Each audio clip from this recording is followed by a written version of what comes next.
Recently, I was approached by One Big Switch and asked would I be interested in combining my campaigning experience into a career. So I came on board as Director of Campaigns and the COO of One Big Switch. We run campaigns where we get people to sign up for free in as big a numbers as we can, and then we lobby providers. We did an energy campaign earlier this year. We're currently in the middle of a health insurance campaign. We lobby those providers and say we've got X amount of people here who are looking for a reduction, who can no longer pay this bill, and what can you do for them? So we launched this campaign last week. We're nearly at 10,000 sign-ups. We're overwhelmed with the response.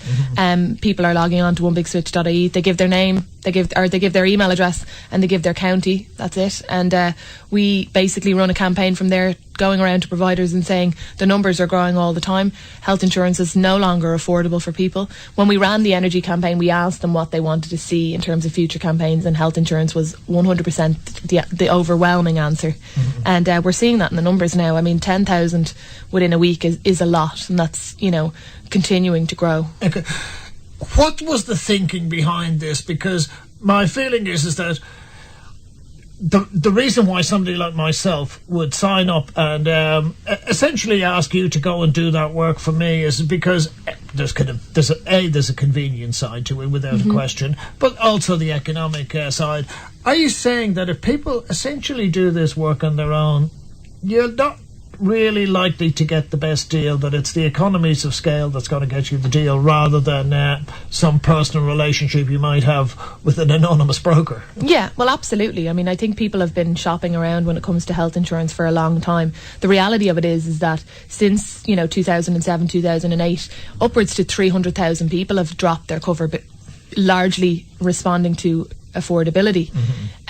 Those people tried to shop around. Those people had the option to look for a better deal. The reality of it is that across the board there's a problem with affordability of that health insurance.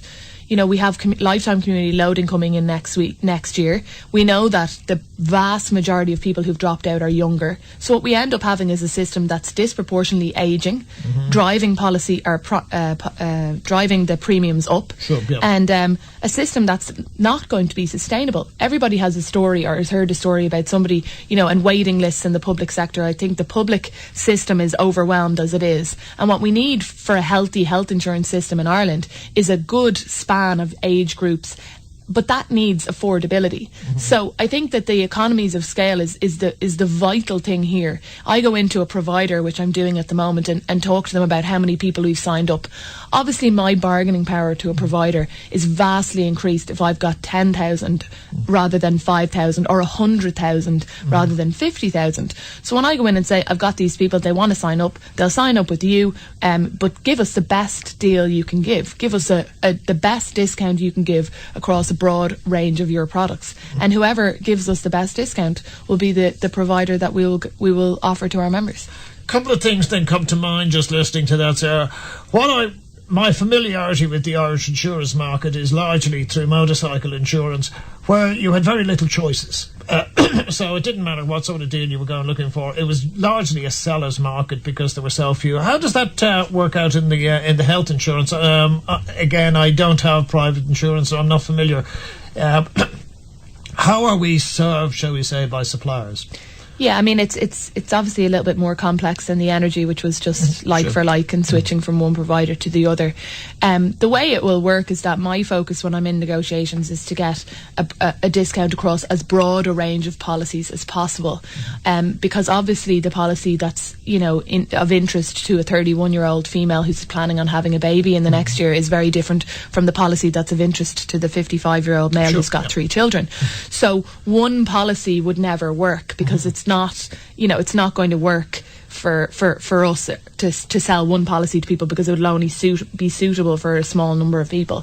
So the focus will be on a range, always trying to get as many of our members satisfied that something is there for them. Obviously it's possible that some people will feel like that what they have already is better than what's within the range that we get. But what we found in the energy campaign was, as consumers, people were armed with this offer. So a lot of people used the offer in in energy, for example, to go to their existing provider and say, I've got this one big switch offer, it's cheaper than you, what can you do for me, and got a discount that way. So it's not just, it's not just a matter of taking this offer, it's also about leveraging it to get a discount with your existing provider. Why is that good for you guys, though? If somebody is going to, if I go into you and I say, oh well, Sarah Ryan's going to get that for $100, why won't you give it to me for 90? I mean, that's great for me, but what's in it for you? Well, financially, there's nothing in it for me if somebody goes to another provider. But we are, we do make commission to fund future campaigns, and we are a business. But at the same time, we're also, a lot of us come from political backgrounds. A lot of us come from all kinds of campaigning organisations from before, and we are all interested in the concept of people power and actually, delivering a difference on the bottom line for people. So if somebody uses the offer to get a discount with their existing provider because of a campaign that we ran, really, that's fine by me. Yeah. If you were to go, if I was insurance company A, and also with my other hat on as a consumer, if you came to me and you said you've got 50,000 people signed up, as a consumer, why is it not in my interest to wait until you've got 100,000 signed up and you've got more, if you like, negotiating power? Because we do have to, the campaign, the nature of the campaigns and the reason why we run them in the way that we do is that we do need to get a certain amount of people signed up. We do have a cliff face. We have to close, the campaign at some point and have a final number. We got 60,000 in the energy campaign. We were delighted with that. There does have to be an end point in sight. We find that people sign up if there's a cliff face faster. We run the campaign with that in mind.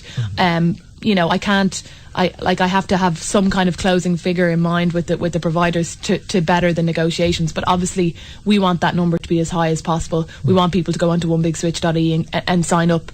There's no cost. It's free. If someone was in the pub and said to you, here's an offer that'll get you €100 potentially if you just sign up your email address, you do it. Yeah. So if you've signed up for the electricity switch, do you have to re-sign up again for the health insurance? Yeah, you're a member of One Big Switch, but you have to register your interest in the health insurance campaign. Okay, so you'd have to sign up for, well, at least register for each individual campaign. You sign in. You click you click on the health insurance campaign. You register your interest there. Sure. What was the if you like your feedback from the electricity or from the energy campaign? I mean, it was very prominently promoted. I'm just wondering how was that received and how successful was it? It was a huge success. I mean, it was an experiment. One Big Switch is a business that started in Australia. The goal was to get 25,000, the same as this campaign. We got 60. So, and the feedback that we got from people, like I said, was that they used it. If they didn't take it, they used it to get a better deal. Okay. And we saw a lot of media, that was noting the fact that the existing providers that didn't win the bid also reintroduced new campaigns, started to offer discounts in response to it. Our goal is to mix up the markets, to send a message to the government, to send a message to the providers that something needs to change, and we definitely achieved that with the energy one. Well, look, anything that will bring more of a service culture to this country, I think most of us will support. Sarah, just before we conclude here, how do people get involved? What do they need to do to sign up? And can they still sign up for the energy one, or is that complete? The energy one is complete, but we will be reopening, so I'd advise people to sign up. They literally log on to onebigswitch.ie. They give their email address and the county that they're from, and we take it from there. It's as simple as that. Okay, just because we always think it's simple, but it's ONE. Number one. ONE Big Switch. That's great. Yeah. And how long is this one going to run for, Sarah? Do you know? Another 3 weeks or so, I think. But I'd advise people to get in early, because obviously every week I'm meeting providers, and the more numbers that sign up, the more my bargaining power is. Yeah.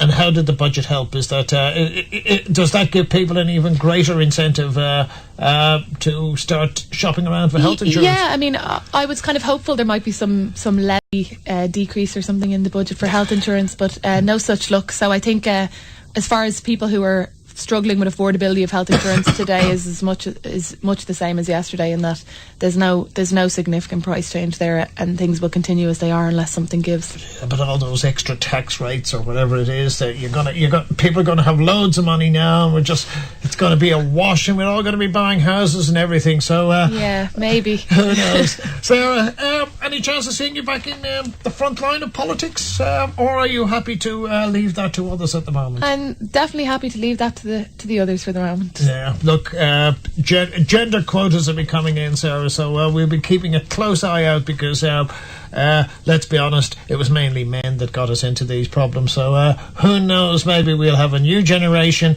a new gender with new ideas. So Sarah Ryan, thanks for your time today, and thank you for sharing that information about One Big Switch. So thank you very then, much. Sarah. Thanks. Cheers then.